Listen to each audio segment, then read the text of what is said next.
Welcome to another episode of the Middle West podcast. This is Rafa and I'll be your host for today alongside our co-hosts Hamda Mohammed. Assalamu alaikum. Wa alaikum salam, and Mustafa Al-Dabba. Assalamu alaikum wa rahmatullah. Alaikum assalam wa rahmatullahi wa barakatuh. So for what feels like months, every day we're waking up and it's still the American election, right? And we have none other than Malak Shalabi with us as our guest, and she is a law student at the University of Washington.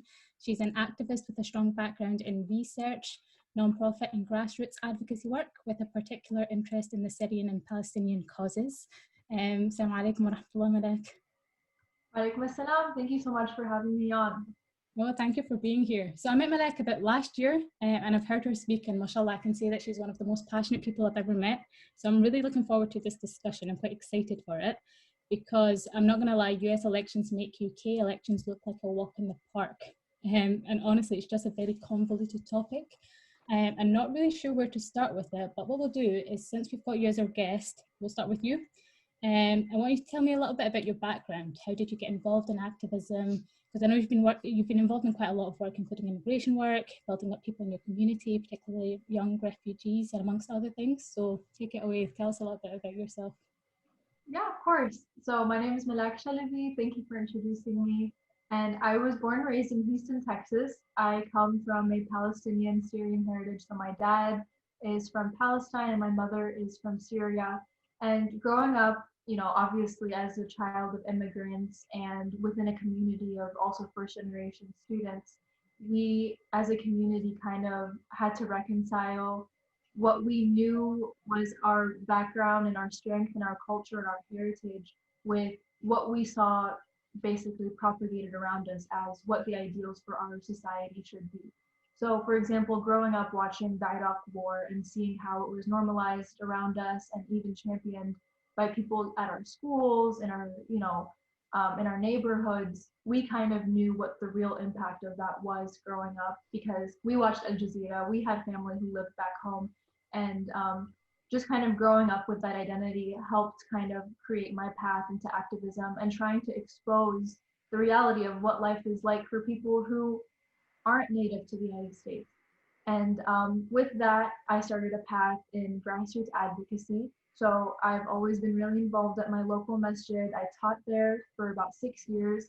And I also managed nonprofit organizations that kind of educated youth on the political circumstances that shape our everyday lives. And since that period, that kind of catapulted me into kind of taking a more serious and institutional route towards advocacy.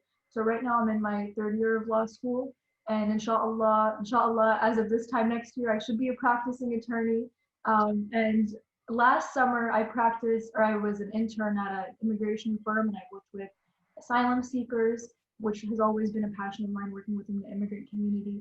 And this past summer, I was with the advocacy organization American Muslims for Palestine. And American Muslims for Palestine does both grassroots advocacy and education, as well as congressional advocacy initiatives. And so I was able to see how kind of leading organizations like AMP are able to rally the diaspora masses and pushing for causes that are really important to us. And that includes the Palestinian cause as one of those. So that's what has led up into where I am today. I currently work at AMP, alhamdulillah, and I also am an extern at the United States Attorney's Office. And So being a lawyer, I suppose the shenanigans that are happening around the country now with regards to appeals to this state and that state. I mean, I don't understand the system, to be honest with you, living halfway around the world, as they say. But does that interest you? Did it surprise you, first of all? I mean, I don't know what the latest results are in terms of the election. So goodness knows they're changing by the hour. But this whole this whole mess that we can call it, that is the election this year. How do you see it from as an American, and B, as a law student, or as someone who wants to practice law?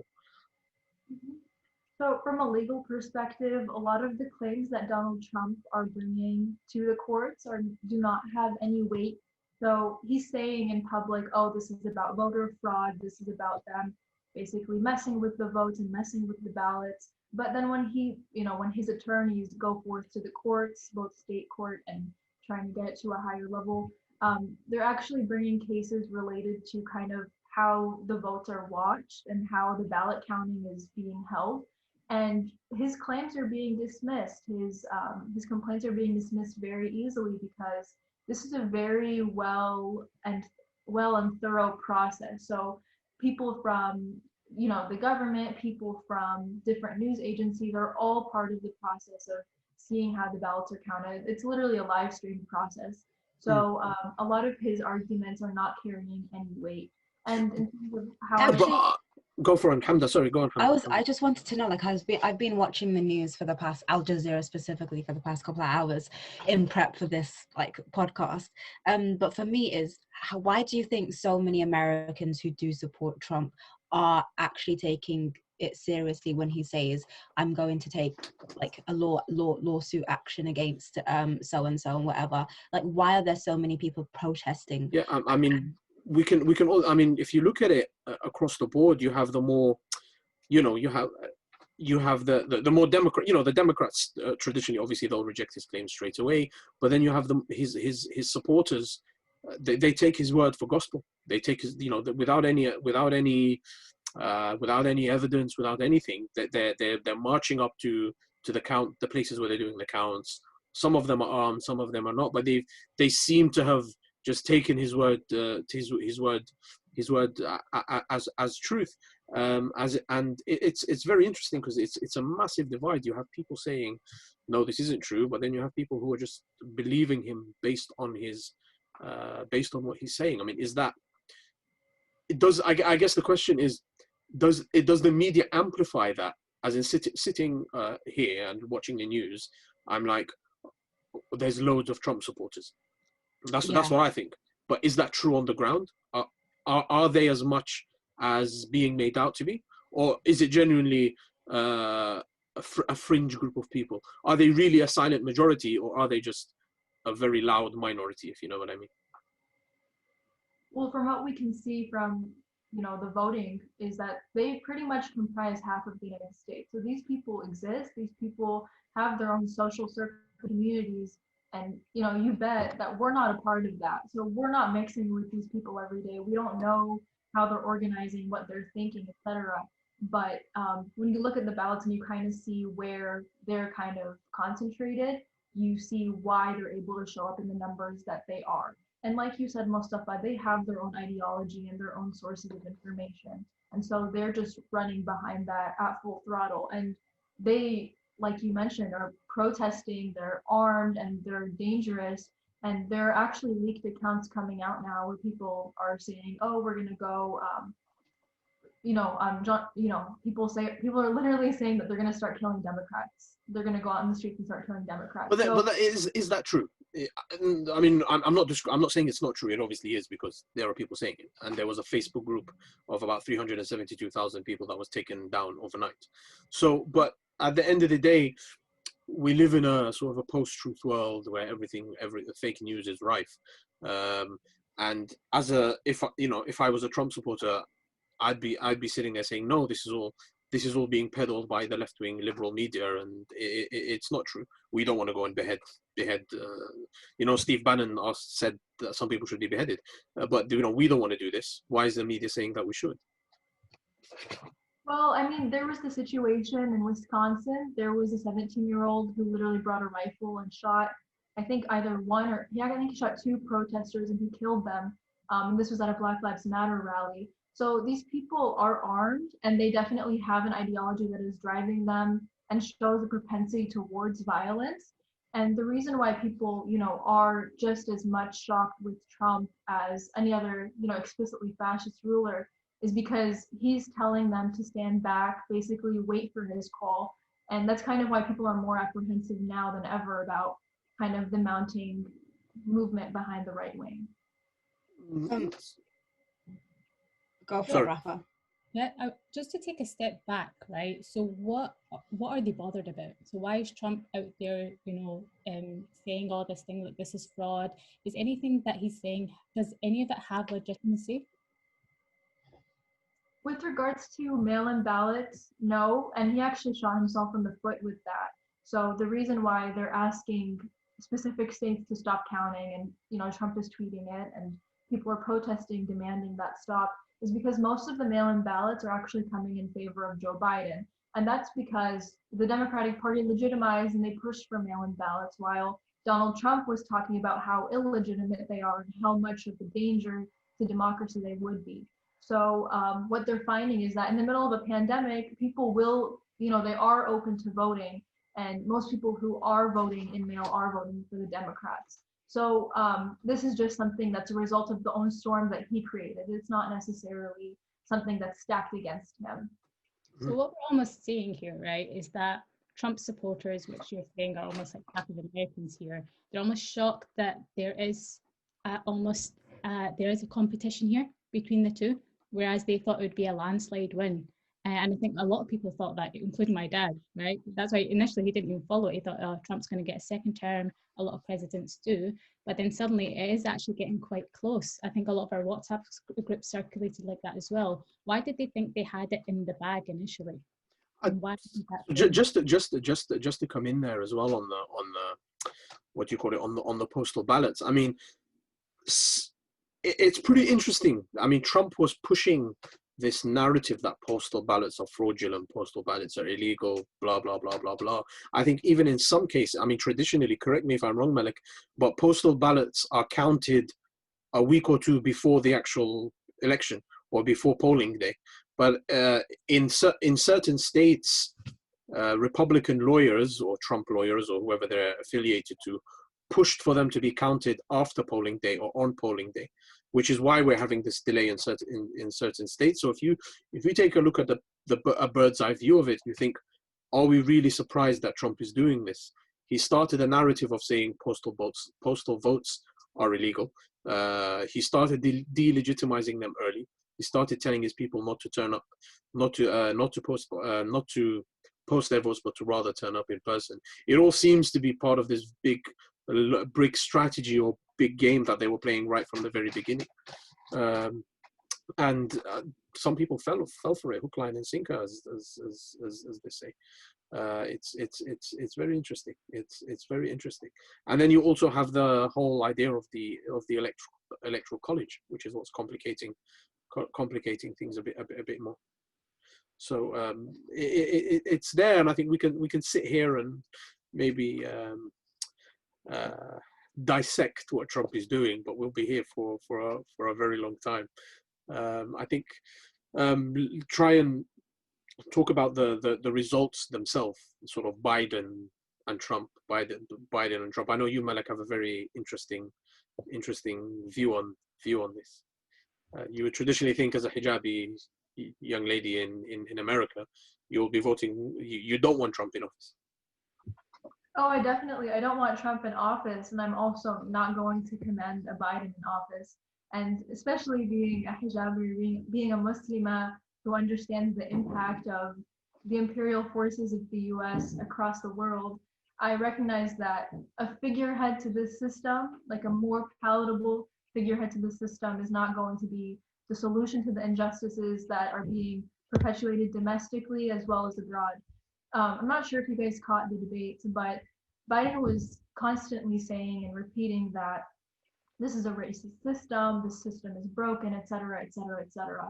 And he was referencing issues like mass incarceration, criminal justice reform, et cetera. This is the exact same man who drafted the crime bill during the war on drugs in the 90s, which resulted in basically life sentences for possession charges, which typically would not be anywhere near that long. So the crime bill is actually cited as one of the sources of mass incarceration. The crime bill also created statewide initiatives to invest in private prisons and build private prisons. And the Patriot Act, which we know was an act that basically expanded the government's powers to spying on Muslims in particular after 9/11, this was built off of the very words that were in the crime bill that Joe Biden wrote. And Joe Biden takes credit for drafting the Patriot Act as well as the crime bill all the time. He even called it the Biden crime bill on his own website. So when Joe Biden repeatedly says, you know, the system is racist, you not only were part of the system, but you actively built it. And so neither Trump, who is explicitly racist and also perpetuates the same types of destructive policies, is going to be helpful for the overall cause of justice, nor Joe Biden. But I think the enlightenment that came with the time of Trump has really created a mass movement that has gotten a lot of people engaged and more conscious to the struggles of everyday life for so many communities across the US. I mean, Malak, just before, sorry to interrupt, I have a question. I mean, I agree with your point of like the system needs to a revamp for there to be actual change. But the thing is, if people do not vote, how then can that system be changed? If you know what I mean, if people are then just giving up or, you know, revolting against the system that they themselves don't want to see changed, if you will, like by actively participating, how can they do that? I definitely encourage and personally work to a lot of strategic engagement with government, both as a community and within specific advocacy initiatives. And the most important thing I think that different communities or, you know, people pushing different causes need to incorporate in their approach towards this interaction and this engagement is strategy.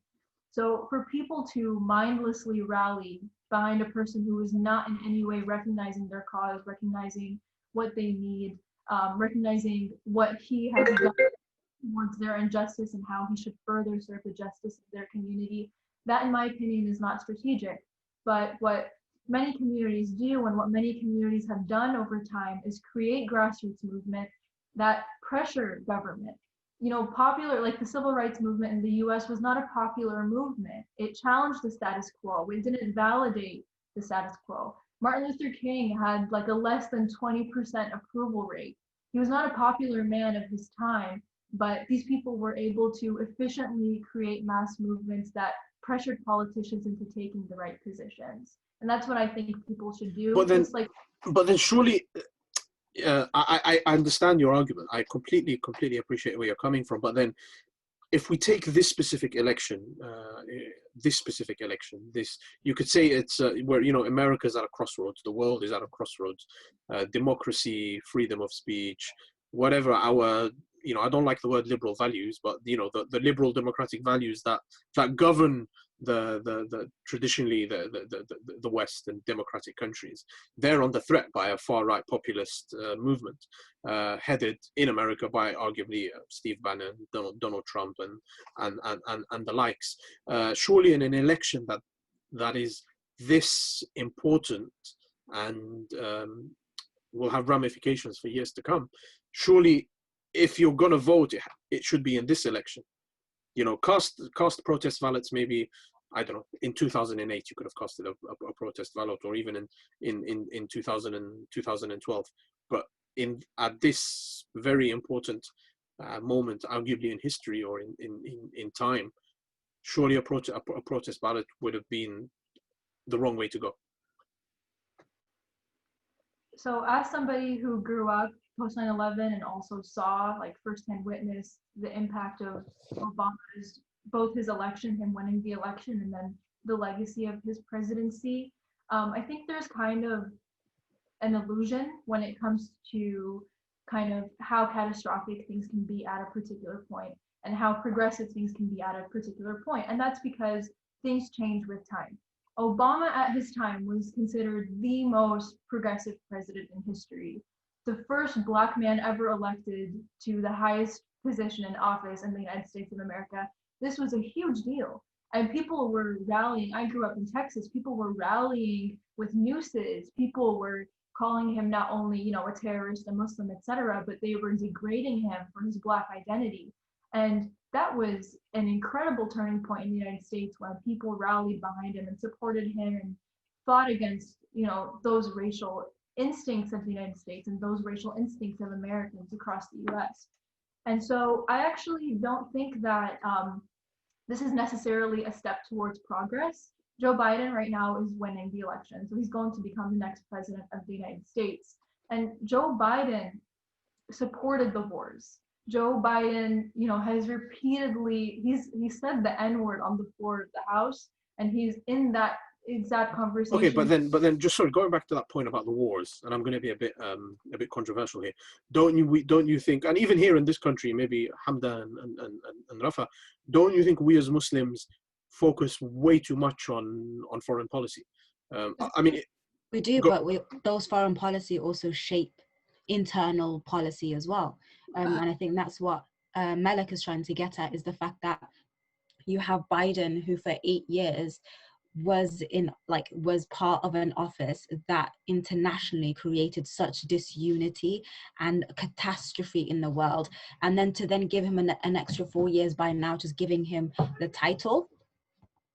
But I think even to even take a step back from that, I think the way politics works is that they see people as influential groups, right? And the Muslim American community is seen as a group. Now, if we go through this kind of protest vote, everyone does a protest vote, you no longer become influential because you're just cast aside, because you as a group don't matter anymore, because you don't affect election results. Can you not see it in that way, where you suddenly don't have much of a voice because they don't quite care for what you have to provide? And sorry, if just to add to that as well, that again, you mentioned foreign policy. You mentioned, he started the wars. He engaged in the wars. He was bomb. He used drones. Not him, the administration he was part of, with Obama. If we look at Trump, one thing that I would say is that he's been probably the best American president when it comes to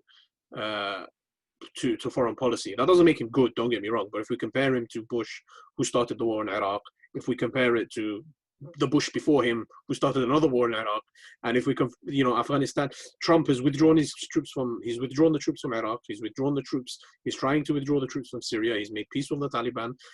He's essentially saying, I don't care about the Middle East, let their problems be their own problems, I'm not going to come in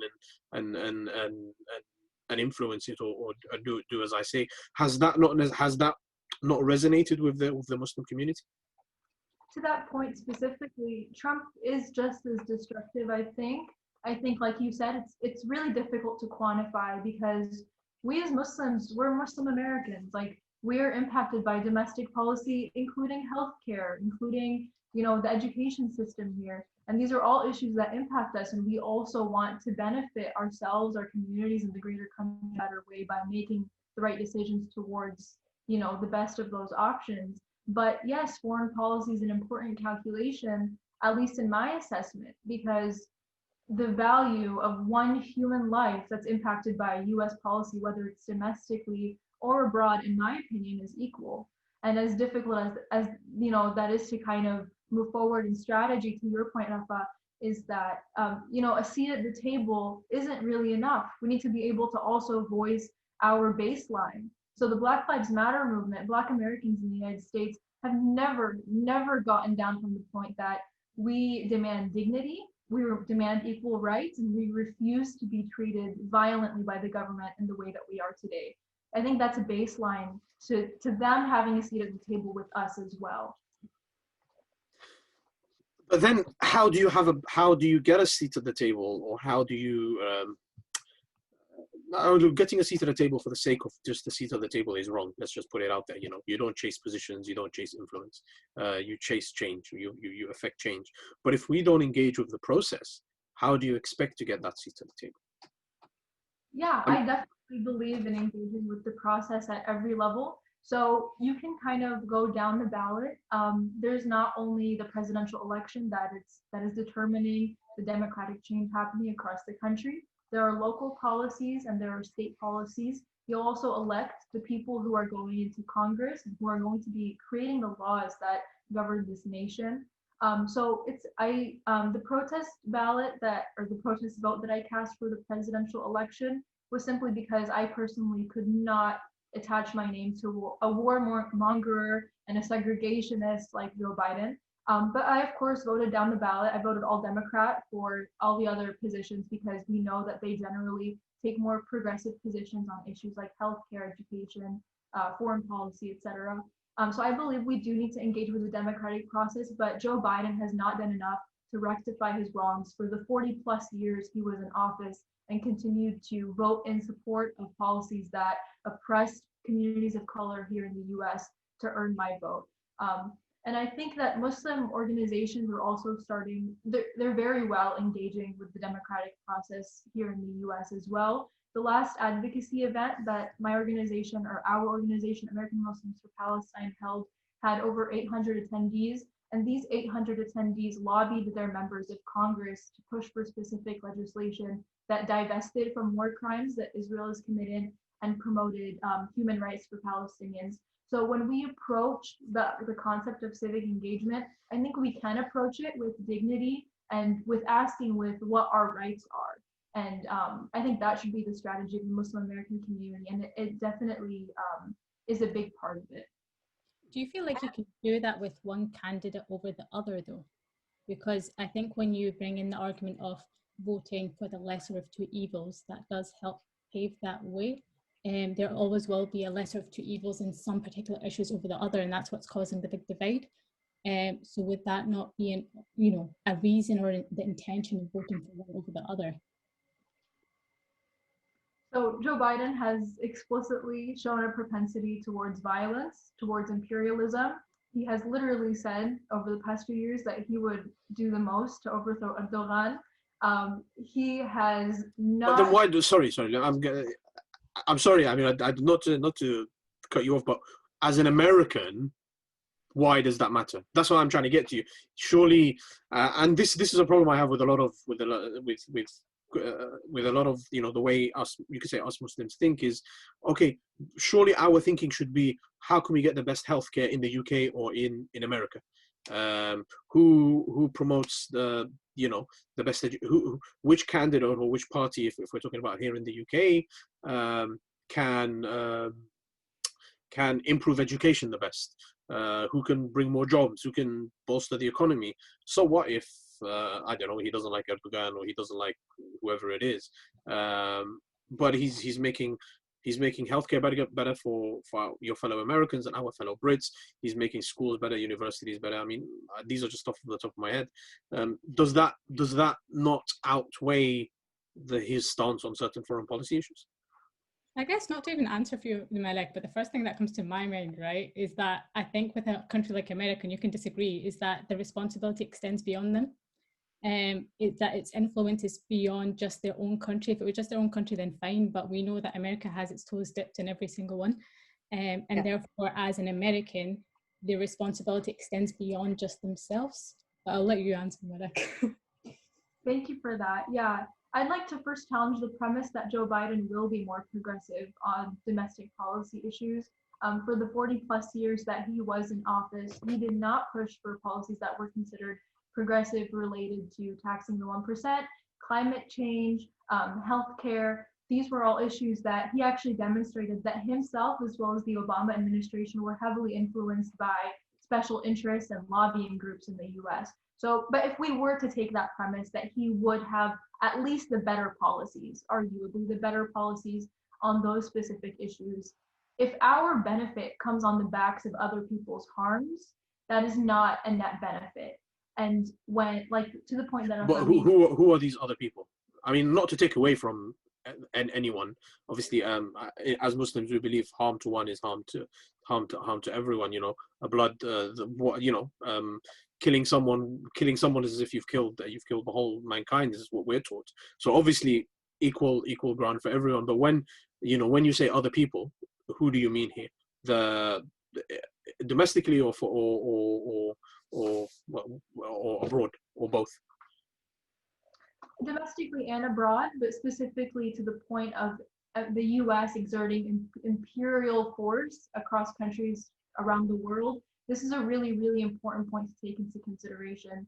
In order for us to challenge the issues, the root of our issues in the US and also, the greater global system, we need to understand that the United States is exerting its force, exerting its imperial influence across hundreds of countries. They have hundreds of bases around the world. This is an issue because the US is essentially establishing its supremacy in a state that it has no control over. Each state has a right to its own sovereignty. And an attack on another country in any type of way is also an attack on the entire system. And as Americans, we're personally investing in this. This is our country. We're paying taxes here. We're choosing our leaders. And we have every right to demand them to uphold their own standards, our own standards here in the US, as well as what we believe we should uphold at an international level as well. I mean, Malak, I would like to take it a step back and go back to American grounds here rather than international, like we've been focusing on, is how can the American people become more politically conscious? Because what I'm seeing from across the pond is that there's not a lot of political consciousness in terms of being able to critically dissect a lot of the policies or a lot of the administrative leadership, if you will. How can Americans start doing that correctly? So then that means, like you've said previously, they can create seats at the table, or they can vote, what's the right word, vote correctly down the line, down the ballot, as you called it. How can they do that? Because that's what I'm seeing not exist over here. So I think the era of Trump has been a period of enlightenment. I think the racism within the system has come to light in a number of different ways. The way that Trump talks, the way that he incites violence, the way that he rallies racists around harming communities of color here in the US has been it's been an eye-opening experience for a lot of white Americans who don't typically experience prejudice or violence, at a normal rate. So them seeing him act so aggressively and, put out such destructive policies has really informed a lot of people about the racism here in the US. And even more so, like within, the past year, we've had huge movements, huge grassroots movements, both for economic justice, racial justice, criminal justice reform, etc. And if someone wanted to be involved and really engage with these situations at a deeper level, I think the first step would be to kind of narrow it down and see where your best, you would have the best influence or best impact, because we can't fight every front. But there is a cause for just about every issue here in the US. And there are organizations working every single day to promote justice on every single cause here in the US. So it's a matter of kind of figuring out what cause maybe most closely aligns with you, which one, you feel like calls to you the most, and then working with people who have been working before Trump and who will continue working after Trump on those causes for the people that they're trying to serve. You mentioned that the Trump era really brought to light a lot of issues in America, and I agree with that. And that's why I thought the presidential debates would be really interesting, or they would bring these issues into light. And that's why I felt it was so disappointing, because it almost like they took it and like threw it away. The presidential debate we've all watched were shambolic and didn't actually utilize what was brought into light. It was almost felt like this was just normalized as such. Do you feel like that? I don't know, did that resonate within people in America as well? Do they realize that these things came into light, or do you feel like it's some and not others? I think, to be honest with you, I feel like because we take most of our news from very specific outlets, for people who align more with the left, for people who align more with the right, we've just kind of been caught, a lot of people in echo chambers, so people who kind of repeat the same arguments, etc. And I think something really important to look at, taking a step back and kind of seeing the media outlets and how they kind of, over decades have been kind of propagating the same types of arguments.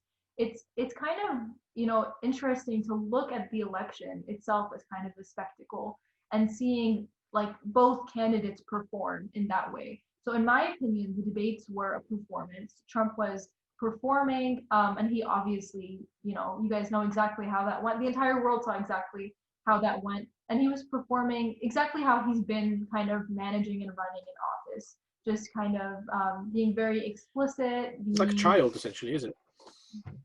Say that again? Like a child, essentially. The memes that came out of those debates were hilarious. Yeah, no, of course. I mean, he made a mockery.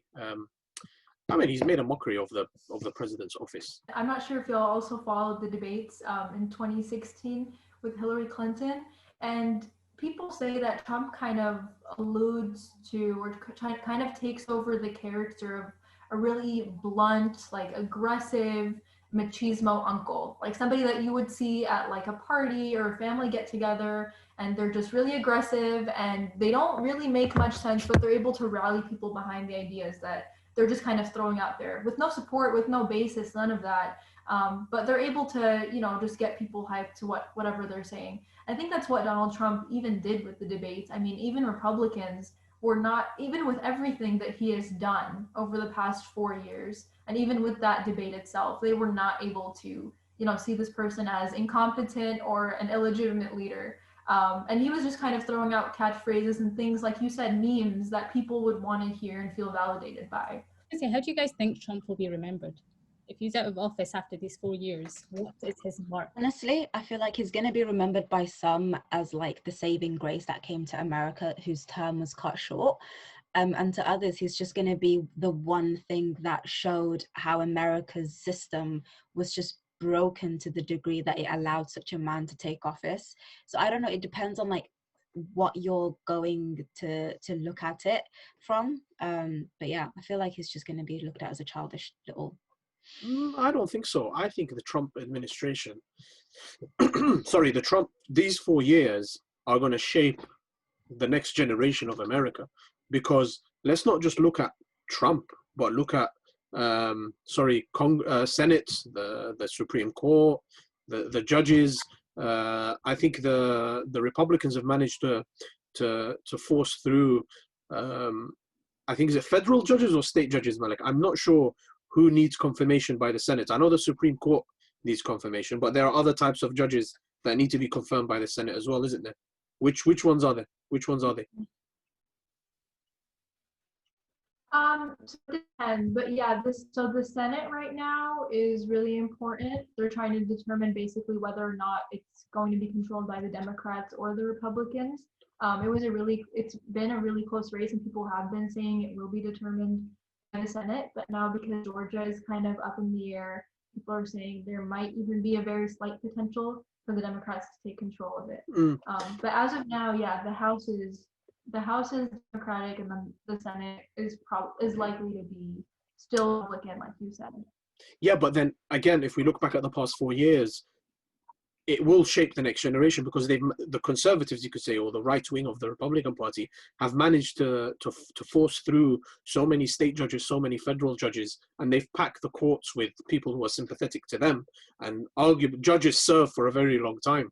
So the Republicans, essentially, in the Senate, sort of the likes of Mitch McConnell and whatever, they've got what they wanted out of these 4 years. They've got control of the Supreme Court, and they'll probably have control of it for the next 25, 30 years, for the next generation, essentially. Because if you look at the 3 appointees by Trump, Brett Kavanaugh, Amy Coney Barrett, I think that's her name, the new one, and there was a third one who I don't really know. I don't know the name, but they're all relatively young when it comes to Supreme Court justices. And we saw Ruth Bader Ginsburg. She lived into, I think it was late 80s, or 80s or late 80s.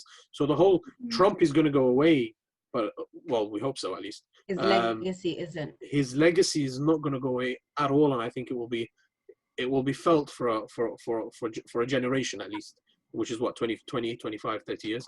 And you're right, you're very focused on individuals in this election. Exactly. Yeah. I think that's what both British and American politics has become. It's very individualistic, personality kind of politics. But in essence, like Mustafa said, his reach, Trump's reach, and his intelligence, I use that word very loosely, his intelligence is far reaching, because he has advisors who know what they're talking about at the back of him. Yeah, of course, and that's the problem here. I was listening to someone on the radio, this morning or yesterday, who's saying that 70 million people voted for Trump. Not all of voted for the Republican Party. That's the whole British UK. That's more than the population of the UK, just to put it into perspective for our listeners. But 70 million people voted for Republican or voted for Trump. Of that 70 million, not all of them necessarily like Trump. They're just Republicans, So naturally, they'll vote for their own party. But a good third of those, they were saying, are diehard Trump supporters. And these people are going to carry on being there. It's the far right has been absorbed into mainstream political discourse, just like we see here in the UK with UKIP, the UK Independence Party, and before them, sort of the British National Party, the BNP. They've somehow managed to get into to affect change and to get into the places that matter. And it's this that's causing the divisive nature of the communities we live in. And it's going to be an interest, especially in America, at least. It's going to be very, very interesting for Americans in general, but I think for Muslims as well. And that's one aspect I think I'd maybe want to explore, Malak, for you. How do you see the next period looking for Muslim Americans, whether it's the next 4 years or the next 20 years or the next 25 years? Yeah, I'd like to first touch on, the point of this kind of being, it sounds like a racial like insurgence basically that's happening here in the US. I think it's important to take a step back and kind of look at the history of the United States, how it was founded, the blood and genocide of Native American people, the slavery of Black people, the oppression and exploitation of Asian labor here. And, when you look at the United States kind of in that context, it really isn't that crazy. Black people couldn't buy homes in the United States until like 40 years ago. Black people couldn't vote until like 40, 50 years ago. Oh, sorry. This is, Jim Crow's entire, like full segregation was happening during the times of like our grandparents, So this is just kind of like another manifestation of the root problem of racism that the United States was founded on, in my opinion. Okay, let me just get this straight. You said Black people couldn't vote 40 years ago. But 40 years ago is what, the 70s? Yeah, it was literally the 60s. They could not vote until the 60s. Really? Yeah. Shows my So there ignorance. was the Voting Rights Act of 1965, and there was also Jim Crow, or full-on segregation, that Joe Biden, by the way, pushed for, which included basically, Black people being forced to sit on the back of the buses, Black people having to, when they go into theaters, sit in the back and top of the theaters. And they have their own underfunded schools. They have no community resources, and in the homes and communities they're forced to live in. We had zoning laws even here in Seattle, and you see the impact to this day. You drive through communities that are predominantly Black, and it's because their parents could not even buy homes outside of that locality until it was a very generational recently, wealth that was taken away from those communities. We've got a long, long way to go. I always used to think that in the future we'll think back and laugh at the fact that we called ourselves progressive at this time. Mm-hmm. Oh, definitely. Honestly, like we're comparing our progression to, I guess, 40, 60 years ago, and we're looking at how we've progressed. But honestly, like if you look at the minute details, we haven't really taken very. I mean, if progression is letting a Black man and a white man sit next to each other on a bus, I'm sorry, but our standards are very, very low. That's not necessarily progression. Progression is when the whole system changes and moves forward.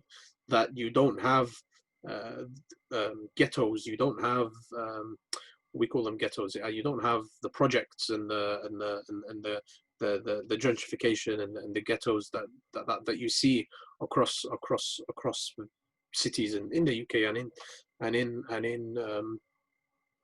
the USA. And it's I think that thing that we need to be thinking about. It's looking into the future, how we can affect this change, not for ourselves, because arguably our time is nearly done. It's for our. I have a question for Malak. It's very out there, but if let's say in the next 20 years, like that the systems were revamped and like we did have a really good leader in place, how would that look like? How would America look like to you? If the United States were to have, not the situation that the particular system that we want to overhaul has been overhauled, the president that we want is in power, how does that look like? That would look like a system of equality. It would really, like, this is so minimum, like the standard is so low at this point. It would be a criminal justice system that treated people equally. It would be a set of immigration policies that treated people humanely. It would be foreign policy that wasn't set on, premises of imperialism and exploitation. And it would be an economic policy that wasn't established on furthering the interests of very few people who have a lot of influence over government. And I think in that type of in that type of system, people would simply be able to live their fullest lives because they're not being diminished, their existence is not being diminished, their potential isn't being diminished by government policies that target them based on who they are, where they grew up, how much money they have. No, that's interesting, and I think it's maybe an apt note to sort of tie this whole episode up with, talking about progression, talking about what to look forward to in the future, and inshallah affecting those changes, not for us, because like I said, our time is gone, but for our arguably our kids, our grandkids, the people, the generations that come after us. And I think that's what we're taught as Muslims.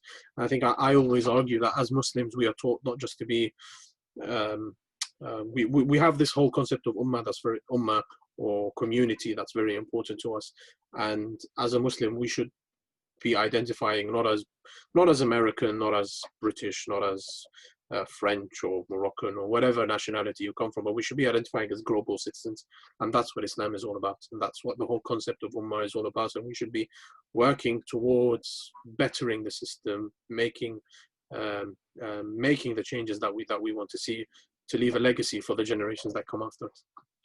We're not that old, Mustafa. Exactly. Well, I speak for yourself.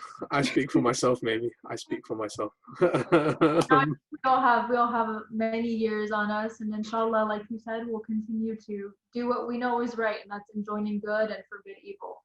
Inshallah. Inshallah. I mean, couldn't think of a better way to end that. Barakallahu feek, Malak. I also noticed that they both are pronouncing your name wrong throughout the whole thing.